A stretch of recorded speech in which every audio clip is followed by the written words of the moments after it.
fim da escala 6 por 1, como que vai caminhar aqui, se deve ficar para depois do recesso, a gente está aí já nos últimos dias de sessões, né, antes do recesso.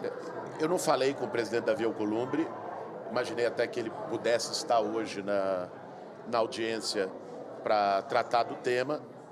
Agora, a posição do governo do presidente Lula é que essa matéria precisa ser votada. O fim da escala 6 por 1 precisa ser votado. Ele tem que tramitar. É porque o povo brasileiro, o trabalhador brasileiro, tem o direito de saber quem é contra e quem é a favor.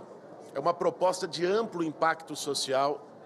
Hoje, o principal tema do debate público, do debate político no nosso país. O ministro Paulo Pereira aqui, parabéns pela brilhante intervenção. E que o povo brasileiro está acompanhando. Eu acho que é um sinal de respeito ao trabalhador e à trabalhadora desse país tramitar. Quem é contra, vote contra. Coloque as suas razões, isso é parte da democracia. Quem é a favor, vote a favor. Agora, impedir uma tramitação não me parece que é o melhor caminho, né? Quero deixar aqui esse apelo. Fiz ali na audiência pública, mas deixar este apelo ao presidente Davi Alcolumbre, ao conjunto da mesa diretora do Senado, que possa fazer tramitar, enviar para a CCJ, para que esse debate prossiga na sociedade brasileira. Isso é importante para o trabalhador, isso é importante para o país. Essa pauta não é simplesmente uma pauta do governo do presidente Lula. Essa é uma pauta do Brasil, dos trabalhadores brasileiros. Não é do governo, não é do legislativo, é uma pauta que veio da sociedade brasileira como um grito de liberdade, um grito contra a exaustão, e nós vamos seguir trabalhando para que ela seja votada o quanto antes. Quando seria agora só em julho? Depois do recesso, no caso em agosto? Olha, o ideal para nós é que ela tivesse uma tramitação rápida. Rápida porque, olha, esse debate está acontecendo na sociedade brasileira há 1 ano e meio. Isso já está precificado pelo setor econômico. Já tem empresas implementando por conta própria a escala 5 por 2 para fazer adaptação.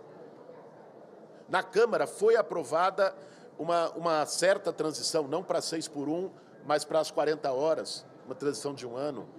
A sociedade brasileira está madura para isso. Nós temos estudos econômicos de impacto que mostram de maneira nítida que o Brasil consegue tranquilamente suportar a redução da jornada de trabalho sem nenhum grande impacto negativo para a economia. Ao contrário, como disse agora há pouco o ministro Paulo Pereira, inclusive injetando mais recursos na economia. Né? Ministro, com licença, hoje, na verdade ontem, o presidente Davi Alcolumbre fez um pronunciamento ali durante uma sessão falando sobre as críticas feitas à condução dele em relação à PEC pelo fim da escala 6 por 1. A gente também acompanhou a própria entrevista do senhor, aquele Bom Dia Ministro, mencionando a condução dele. Queria entender como está a relação do senhor com o Davi Alcolumbre nesse momento. O senhor mencionou que não chegou a conversar com ele. E como essa relação do governo com o Davi Alcolumbre pode impactar nesta transmutação, por favor? Olha, é natural que se tenha numa democracia diferenças entre o legislativo e o executivo. Ninguém precisa pensar igual. Desde que se faça um debate de forma respeitosa, como tem sido feito. Você não viu da nossa parte nenhuma ofensa, nenhum ataque pessoal, nenhum desrespeito ao presidente do Senado. Não se viu isso. Não é possível se comparar isso com quem defendia fechar as instituições, não é possível comparar isso com quem, inclusive, fez plano para matar presidente eleito, vice-presidente, ministro supremo e presidente do Senado Federal à época, que era o senador Rodrigo Pacheco. Não há nenhuma comparação possível. Você ter críticas à condução de uma pauta como é a 6 por 1 pela presidência do Senado, é normal, como é normal o presidente Davi Alcolumbre ter críticas a iniciativas de governo que ele já expressou inúmeras vezes publicamente. Isso é parte de um debate público saudável e precisa ser feito. Agora, como parte desse debate, eu quero reforçar o apelo para que a matéria tramite no Senado Federal, né? Que ela seja enviada à CCJ, que a CCJ possa apreciar e votar, que ela seja enviada ao plenário, que o plenário possa apreciar e votar. Eu acho que essa é a expectativa da sociedade brasileira, inclusive de muitos de vocês jornalistas, que eu sei que também trabalham na escala 6x1, né? Os câmeras que estão aí atrás, que também trabalham na escala 6x1, e que eu acho que não vem a hora de essa matéria ser aprovada para dar um alívio, para dar um respiro. Veja, nós tivemos no ano passado um recorde de afastamentos de trabalhadores por problemas de saúde mental, depressão, ansiedade, burnout, esgotamento. Será que isso é normal? O senhor vai pedir para se reunir com ele? Olha, quem tem a atribuição pelo governo, né, meu vizinho de sala no 4º andar do Palácio do Planalto é o ministro Zé Guimarães, né? Então, ele tem feito essa interlocução, a nossa líder de governo, senadora Tereza Leitão, tem feito essa interlocução. Esse é o papel deles, né? O meu papel, nesse caso, né, numa unidade de governo, é fazer esse diálogo com a sociedade, expressando as posições do governo e do presidente Lula. Tem alguma estratégia para garantir que essa pauta seja encaminhada, ainda nesse semestre, antes da eleição, como é o desejo do governo? Veja, essa é uma definição discricionária. Se dependesse do presidente Lula, ela já teria encaminhado, já teria votado, já estaria promulgado e já estaria valendo. Sim, ministro, mas aqui os interlocutores do Alcolumbre dizem que isso não vai andar sem antes uma conversa do próprio presidente Lula com o Alcolumbre e de que esse primeiro gesto tem que ser feito pelo presidente Lula. E até agora isso não aconteceu. Como o senhor vê essa falta de diálogo entre os dois chefes dos poderes? Eu acho que essas são questões menores, né? Uma coisa é a relação institucional. O presidente Lula respeita o parlamento e, como é normal numa democracia, eu acho que às vezes as pessoas se esquecem disso. É normal numa democracia você ter diferenças, né? É normal numa democracia o presidente do Senado pensar uma coisa sobre jornada de trabalho e o presidente da República pensar outra. São de partidos diferentes, são de forças políticas diferentes. É absolutamente normal, né? Então, a gente não tem que criar tempestade em copo d'água com isso. Agora, como é normal o governo se colocar na posição de governo, defender as suas posições publicamente com ênfase, como nós estamos fazendo, e apelar para o Senado da República que vote o fim da escala 6x1. Vamos ouvir também o ministro Paulo Pereira, por favor.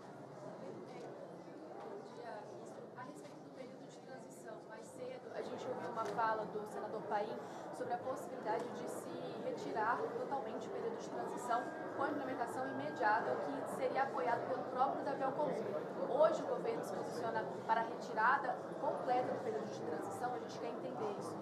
Não, em primeiro lugar, é ressaltar uma coisa que tem sido dita lá, né, no debate que a gente tem feito agora, de que, do ponto de vista da redução, do aumento do descanso semanal remunerado, não tem transição. Quer dizer, a gente entende que não há nenhum prejuízo às empresas, de modo que não cabe a transição. O que foi feito, como o ministro Boulos mencionou, é um período de transição para a redução do tempo da jornada, de 44 para 40, né?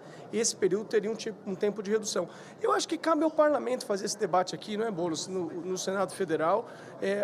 A vontade do presidente Lula, como o ministro Boulos mencionou, é que a medida fosse aprovada e implementada imediatamente. Mas o governo tem total respeito pelo parlamento, o parlamento representa forças vivas da sociedade e tem um papel importante nessa construção. Então, do nosso ponto de vista, o melhor cenário era que as duas medidas estruturais fossem aplicadas imediatamente, né? Mas, assim como a Câmara fez um período de transição para as 40 horas semanais, o Senado vai ter a sua possibilidade de debater e chegar a uma melhor solução. Sobre o projeto do MEI que foi enviado para a Câmara, o senhor tem alguma avaliação sobre isso? Não, acho que é ressaltar, o presidente Lula fez um gesto para os microempreendedores. Nós estamos falando aqui de um ambiente de 17 milhões de brasileiros, 16 milhões de brasileiros e poucos, alguns deles inativos, inclusive, hoje, com dívidas, o que vai gerar uma nova ação do governo nos próximos dias. O presidente Lula fez um gesto de aumentar o teto desses microempreendedores, coisa que não se fazia há quase 10 anos no Brasil, né? E esse aumento do teto vai acima da recomposição inflacionária. Então, quando esse percurso for encerrado em 2 anos, o teto vai ser de 140 mil, superando a recomposição inflacionária desse teto que está congelado lá desde 2018. Mais importante, o presidente Lula fez isso sem aumentar R$1 de tributo de ninguém, cortando na própria carne, tirando do orçamento da União, das nossas despesas discricionárias, o esforço para poder permitir que os empreendedores possam faturar mais, o que ajuda esses empreendedores a acessar crédito, a manter a sua renda formal. Além de poderem, essa medida tem uma conexão importante com a redução da escala 6x1, poderem contratar um funcionário a mais. Então, o governo fez a lição de casa, mandou uma proposta, me parece, bem consistente, robusta, para atender os empreendedores. Proposta essa que se insere num esforço mais geral do governo, de lidar com os endividamentos privados no desenrola. Nós vamos ter uma medida para o endividamento do MEI nos próximos dias, incentivo aos programas de crédito e assim por diante. Então, o presidente Lula, que criou o MEI, que criou o Simples, o presidente dos empreendedores, foi ele que montou todo o arcabouço legal desse ambiente, dá mais um sinal do compromisso dele com esse segmento, mostrando que não existe incompatibilidade entre a melhoria do trabalho formal e a melhoria da vida dos empreendedores. A proposta de endividamento, relatoria, tem expectativa de quem vai relatar essa PEC para o Senado e também a gente sabe que o governo tem expectativa de aprovar a PEC antes do período eleitoral. Existe uma conversa com o Davi Alcolumbre sobre este prazo? Ele está ciente de que precisa ser aprovado dentro dessa janela de tempo? Eu vou responder essa e o nosso Guilherme Boulos termina, porque eu não sei essa informação, talvez ele saiba. A gente deve lançar a proposta de parcelamento provavelmente essa semana ainda, estamos trabalhando para isso. Ministro, por favor. Obrigado, Paulo. Não, olha, a prioridade absoluta do governo na pauta legislativa este ano é votar e aprovar o fim da escala 6x1. Existem outros projetos, a PEC da segurança que está aqui no Senado, os minerais críticos que está aqui no Senado, mas a prioridade absoluta de governo, definida pelo presidente Lula, é aprovar o fim da 6x1. Então, todo o empenho que depender do governo para que a gente consiga aprová-la no período mais rápido possível e antes do processo eleitoral, porque o que nos preocupa, né, falam, a pauta eleitoreira, é justamente o contrário. O que nos preocupa é que prevaleça a conspiração feita pelo presidente do PL, Valdemar Costa Neto, para uma plateia de empresários na Faria Lima há alguns meses. Todos vocês viram e noticiaram esse vídeo, onde ele dizia, vamos empurrar com a barriga, deixe para depois da eleição, porque aí os nossos se sentem mais confortáveis de votar contra, contando com o esquecimento do povo dali a 4 anos na eleição. Isso seria um estelionato eleitoral. Isso sim é o risco de acontecer se o fim da escala 6x1 não for votado antes do processo eleitoral. Se perder uma janela de oportunidades para a classe trabalhadora brasileira, de depois de 40 anos poder reduzir a jornada de trabalho novamente, né, e fazer prevalecer interesses menores. Por isso, repito aqui, isso foi pactuado em reunião de governo, a prioridade absoluta do governo do presidente Lula na pauta legislativa é o fim da escala 6x1. Obrigado, gente. Obrigado, gente. Obrigado, pessoal.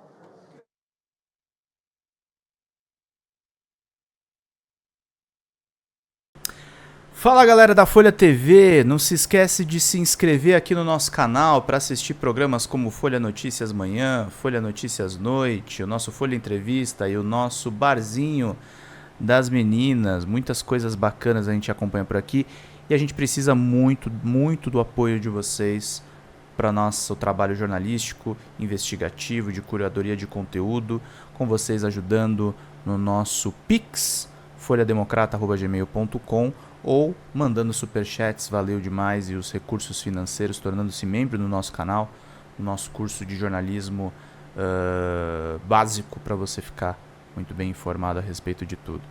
Queridos e queridas, muito obrigado pela presença de todos vocês. Vida longa e próspera. Cuidem-se, cuidem dos seus, e não esquece de se inscrever aqui na Folha TV. Até mais!